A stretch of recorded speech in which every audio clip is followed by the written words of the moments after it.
no, I can't wear this when I'm wearing onion. Let's get into the hot news, everybody. I forgot the intro. I was so excited about the onion shirt. Okay, AMD. They did the thing I thought that they were gonna do. Samsung's SSDs, they're dying. And the 4060 Ti. You ready? Let's get into the hot news now. Onion, hot news, great stuff. Brett host with the onions. I'm not great at today's intro, but you know what AMD's not great at? Actively communicating with their customers via the website, because just like we talked about in yesterday's episode of Hot News, the thing that people, mostly me, got excited about with regards to their upcoming X3D chips was the fact that they published, number one, initially that they were coming out on February 14th, and then they told us those were the wrong days. Then they published the fact that they were unlocked for overclocking, which was gonna make them go zoom zoom, and now, just like people were speculating, AMD has rescinded that. They've removed the mention of overclocking support, and when outlets reached out to them being like, whoa, this is awesome, what does this mean? AMD replied by saying, hey, we shouldn't have been out there, and also Ryzen 7000 X3D series processors are unlocked for memory and Infinity Fabric overclocking, just like the Ryzen 5800 X3D. New to the 7000 X3D, we also have added PBO and curve optimizer capabilities, which in yesterday's comments, people were like, Brett, it has PBO, it's overclockable, which while technically PBO is overclocking, and AMD does not put unlocked for overclocking on processors that exclusively have PBO. They have to be unlocked as well for them to do that. So AMD removing that from the 7950 X3D is a little bit of a bummer and invites just a lot of concern on my part of who is managing their website. This is the second time they provided data to the consumer where we get giddy being like, hee, this is awesome. And then they're just like, no, our website situation, don't trust us at all. Just because it's on the site doesn't mean it's believable, which just, I understand there's errors. It's a little more frustrating the fact that it happened the second time. I forgave them for not loving me on Valentine's Day.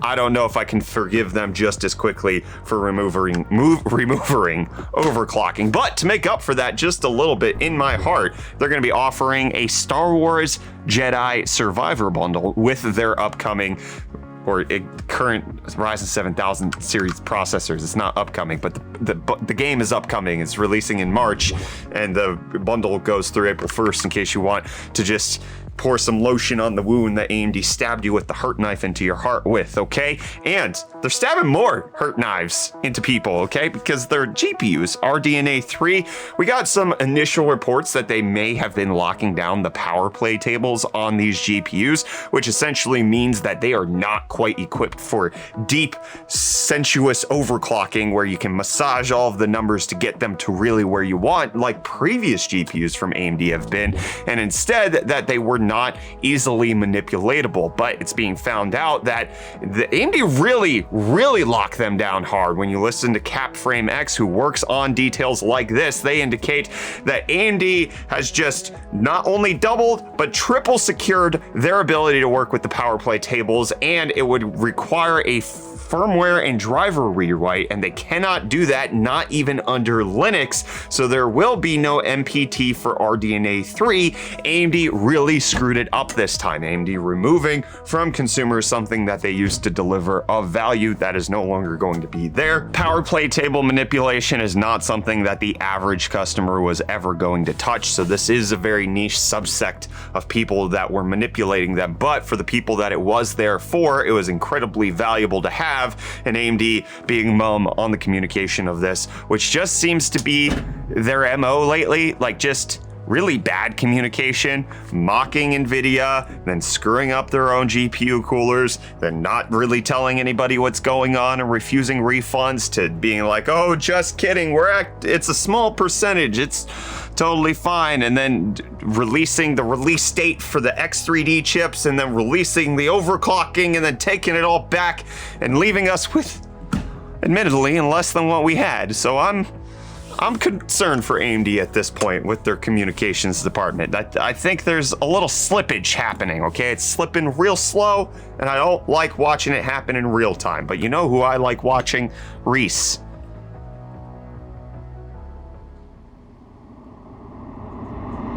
Welcome back to UFD Deals. Onion senses that Reece has lost his way in the back rooms. Onion sees the deals he carries. There is an Amazon Echo Dot smart speaker for $25 off. That's half price at $24.99. Now Onion hears the sound of a Samsung 2.1 channel soundbar with wireless subwoofer for $150 off. That's $129.99. Finally, Onion sees the Asus ROG Zephyrus G14 gaming laptop for $450 off. That's $1,199.99 for all your gaming needs. Remember, the more you click the link in the video description, the sooner Reece will find his way out of the back rooms. Farewell. Thank you, buddy. Please don't check outside your window tonight. I won't be there, I promise. And you know what Samsung won't be there is reliability on their brand new super ultra fast Samsung 990 Pro SSDs, which are supposed to be the Mac Daddy replacements for the 980 Pros. Admittedly, I was very disappointed with the squiggly performance, the squiggles that came out of the 990 Pro, because it was, in my mind, I was like, this is PCI Express 5, but no, it's just fast PCI Express 4. But it's even worse than that, because they're rapidly degenerating. They've got the Benjamin Buttons disorder, where they're aging backwards faster than you can age forwards.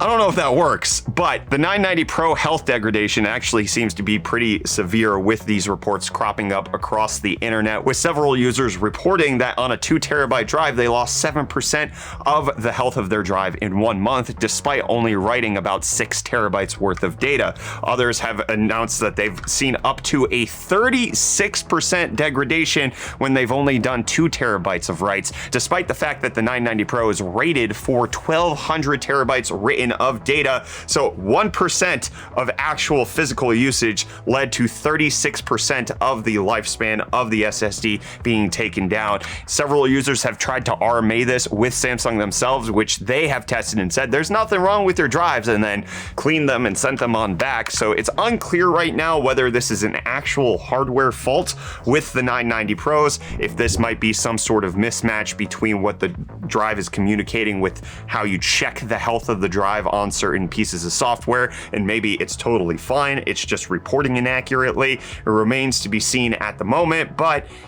maybe hold off on buying a 990 Pro until Samsung figures this out, has clear communication, and indicates to the customer what they're going to do about it, like all companies should if something does go wrong. And Nvidia has gone wrong a lot on the pricing of their RTX 40 series GPUs, but maybe more so with the 4060 Ti, because we're getting new details coming out on the performance of the 4060 Ti, and based on a well-known leaker indicating that it's going to be about an RTX 3070 in performance, so it's going to bump up half a tier in performance. But based on the pricing indication that we have right now, the 4060 Ti should fall in at the $500 price point. Which, Kyler, I don't know if you know this, because you never had an RTX 3070 before, okay? You never bought one at retail or MSRP, so you wouldn't know this information. But an RTX 3070 sold for $500 brand new. So Nvidia is gonna give us an RTX 4060 Ti, allegedly at $500, which is gonna have the same performance as a 3070, but with worse memory bandwidth and not able to keep up with it in certain applications. And you know what you get for that? For that extra little bit, you get DLSS 3. So your games are faster. You can play Spider-Man with frame insertion. You can insert the frame so hard into Peter Parker. What? So it only, like, if they come in at $500, it's gonna be ridiculous. Video cards and other people are reporting that it should come in at cheaper than $500, but then it's like, it has to be $400, and I don't see Nvidia doing that. And if it's at $450, then it's just like, what is happening with this generation? You're getting 3070 level performance on a brand new card, but it's gonna be worse in some ways because of the memory setup. And then Nvidia just thinks, hey, our DLSS 3 technology is so valuable, it's so good, that you're just gonna buy what we give you. The more you buy, the more you save. Because if you don't buy it now, we're gonna raise prices on the next generation, and then you're gonna be wishing that Daddy Jensen gave you a cheaper graphics card. Yeah, you're gonna cry at home about it, and no Onion's gonna be able to stop it.